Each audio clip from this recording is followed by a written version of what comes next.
Hey everybody, I'm Blake McClellan. This is Unit 4 Case Connection video for the University of New England Medical Biochemistry 1 course. Today's date is 12/15/2020. Pardon my dog back there. Anyway, so we're going to be discussing a couple of case connection problems related to this content. I chose to do question 1 and 2, so let's just get into this. To begin, we'll address case connection problem 1. We're presented with a newborn female that suddenly developed lethargy, hypothermia, and apnea shortly after birth. The attending physician suspects metabolic disorder and orders a panel of labs. So part 1 of this question, I'll read off the question, go through the choices, and let you know what I selected. But which diagnostic value would best distinguish between urea cycle disorder and a disorder in beta oxidation from the information we've already had? The choices are blood glucose, urinary acids, serum fatty acids, and plasma glutamine. So for part 1 of this question, I think we must first address the role and function of the urea cycle in order to better understand and break down this question. The urea cycle is essential for the disposal of nitrogen from catabolic processes. And if dysfunction in this process arises, accumulation of ammonia could lead to life-threatening complications. And I think that's kind of what we're teetering towards from the information we've already been given. So with this foundation of knowledge, I think we can immediately look to plasma glutamine, which is the answer that I've chosen. So referring to the information we've already learned regarding the movement of ammonia, we know that glutamine and alanine are the two primary non-toxic carriers of ammonia in circulation.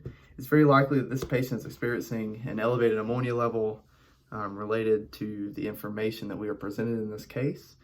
And with that being said, the key reactions in the movement of ammonia are as followed. First, amino acids undergo transamination. Next, glutamate can be deaminated by glutamate dehydrogenase, or GDH, which can ultimately free ammonia to be used in urea production. Thirdly, glutamine synthetase fixes ammonia as glutamine.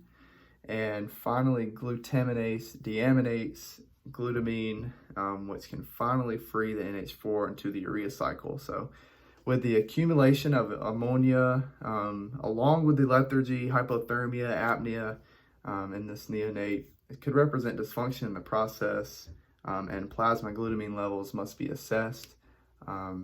And it also shows from some research I found that glutamine levels may point to a direct defect in the urea cycle, which I think best answers this question with a little bit of research.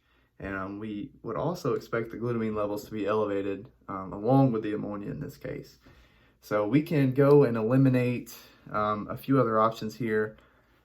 By the way the infant presents, I think blood glucose would most certainly need to be addressed. Those symptoms also coincide with hypoglycemia. However, if we get back into the question and we break it down, blood glucose really wouldn't differentiate between a urea cycle problem and a beta oxidation problem. Then on the contrary, urinary acids, I don't think this would give the most accurate information. Although it does give some information related to amino acids, I don't think this could fully help us differentiate between the two. And lastly, serum fatty acids. I feel like we kind of moved on from this topic for this unit, so I could kind of just eliminate it from there. So part 2 of this question, given a little bit more information, her ammonia level is elevated at 314, then rises to 600. Her urine uric acid level is elevated as well at 473. However, the citrulline level was normal. So here we need to list one urea cycle enzyme that is most likely deficient and one that is least likely to be impaired. So considering the uric acid level was elevated at 473, I think we can assume that ornithine transcarbamylase, OTC, these are tough words to say, but OTC, better known as, I think that's most likely to be deficient. And in contrast, I would suspect carbamyl phosphate synthetase 1, which is our key regulatory enzyme of the urea cycle. I think it's least likely to be impaired as we move further down the chain. So that's my info from problem 1. And I've listed resources as well on the script that I'll be submitting. So now I chose to do case number 2. And here we're presented with some clinically relevant information regarding a 4-day-old infant. Kind of been following her since she has been born, it seems. So we found that her birth weight was 5.9 pounds and she had a normal vaginal delivery. Her phenylalanine levels were found to be increased at 6.6. And we know that the normal range for that is 1 to 2. So pending further analysis, a diagnosis of PKU has been made. So before we break this information down any further, I feel that it's important to discuss phenylalanine metabolism. Phenylalanine is first converted to tyrosine, and then to aid in this conversion, BH4 is used as the major cofactor for phenylalanine. BH4, we know, is also synthesized from GTP, and it's also oxidized from hydroxylation reactions, most notably the phenylalanine to tyrosine reaction. So the deficiency in phenylalanine hydroxylase results in PKU, and I think this leads to tyrosine becoming the essential amino acid. And that's part 1 of this question.